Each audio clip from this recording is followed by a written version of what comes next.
My name is Marius. I've been in in Thailand for about 2 months now. Yeah.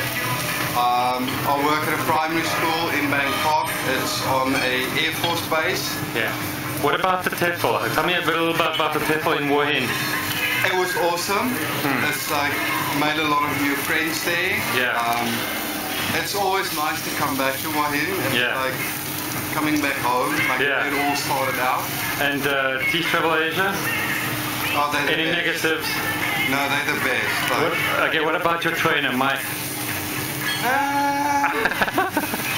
No, I'm kidding. Mike is good. Steven is good. Nicole is good. Yeah. Like Kevin also is pretty good. Yeah, Kevin.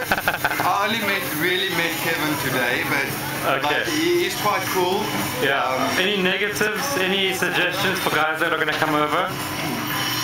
Go teach primary school kids. Yeah. They're like so much smarter. They're there. They want to learn. Yeah. High school kids are so bad. Yeah. And then sometimes in high school you get like a genius class and you walk in there and you write something on the board and you think you're gonna get like, they're just gonna stare at you and then they start speaking and then you're the person that feels so stupid. So primary school. Cool, man. Fun. Alright.